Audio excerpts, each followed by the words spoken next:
Baik,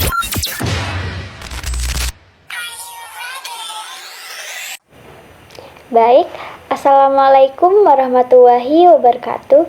Hello everyone. Perkenalkan, nama saya Elsa Bilkis Rafita, Prodi Teknik Informatika dengan NPM 2023-0201-0003. Pada video ini saya akan membahas atau mempresentasikan salah satu algoritma dalam kecerdasan buatan, yaitu K-means clustering. Apa itu K-means clustering? K-means clustering adalah algoritma unsupervised learning yang artinya dapat digunakan untuk mengelompokkan data tanpa harus diberi label sebelumnya.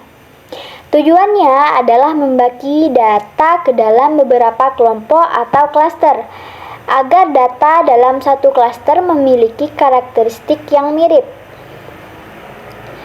Analogi sederhananya seperti ini. Bayangkan kita punya banyak bola berwarna-warni yang tercampur acak.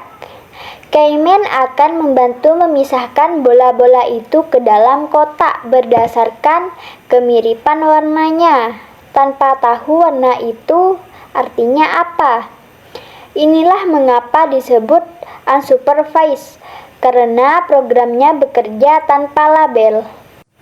Nah, bagaimana langkah-langkahnya? Langkah-langkah kerja K-means adalah sebagai berikut. Yang pertama, kita menentukan jumlah klaster yang disebut sebagai kelompok atau K. Yang kedua, memilih titik pusat awal sentroid secara acak.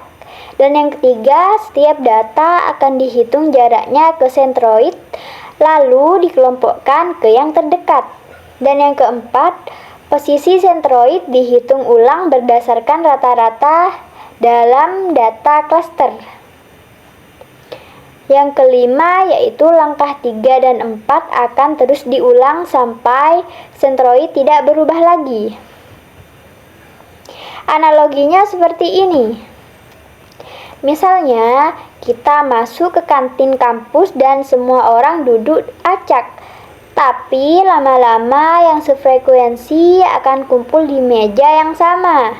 Meja itu ibarat sentroid.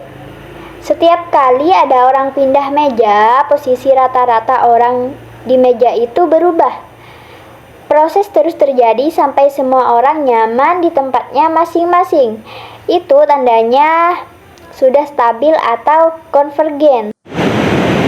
Nah, yang selanjutnya yaitu kelebihan dan kekurangan.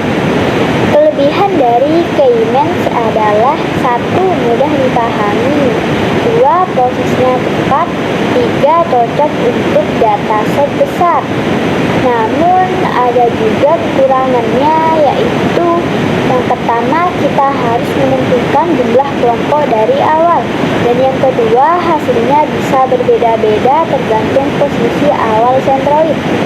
Dan yang terakhir, algoritma ini sensitif terhadap outlier atau data yang jauh berbeda dari yang lainnya. Baik, ini dia contoh programnya. Di sini saya membuat program sederhana menggunakan bahasa pemrograman Python. Data yang digunakan adalah berat dan tinggi badan. Saya menggunakan K2 agar data dibagi menjadi 2 kelompok.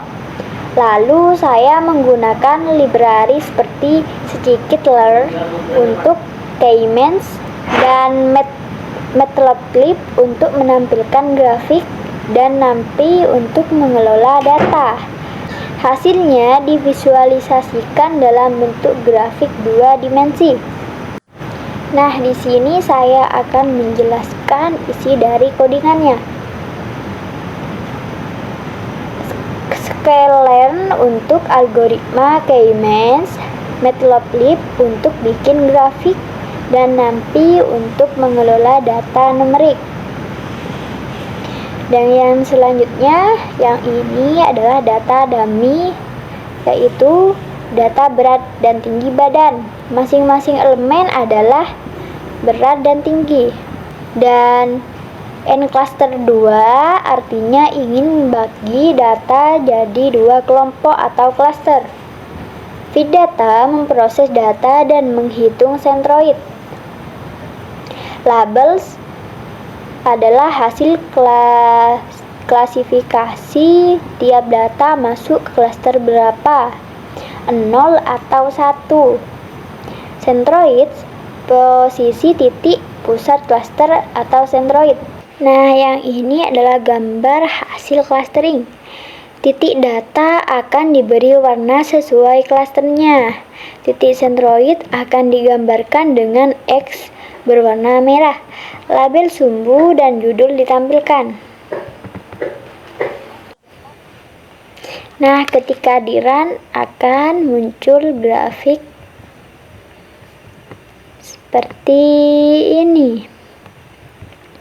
Nah, ini adalah hasil visualisasi dari proses K-means. Titik-titik berwarna adalah data dan warna menunjukkan klaster yang berbeda. Sedangkan tanda silang merah adalah sentroid atau titik pusat dari klaster. Analogi lainnya, misalnya di aplikasi belanja online. Sistem bisa mengelompokkan pelanggan berdasarkan pola belanja mereka. Ada yang suka beli skincare, ada yang suka alat elektronik.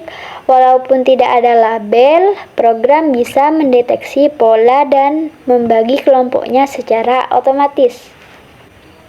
Nah, jadi itu dia presentasi saya mengenai K-means clustering. Terima kasih atas perhatiannya. Semoga penjelasan ini bermanfaat dan mudah dipahami ya. Wassalamualaikum warahmatullahi wabarakatuh. Sampai jumpa lagi.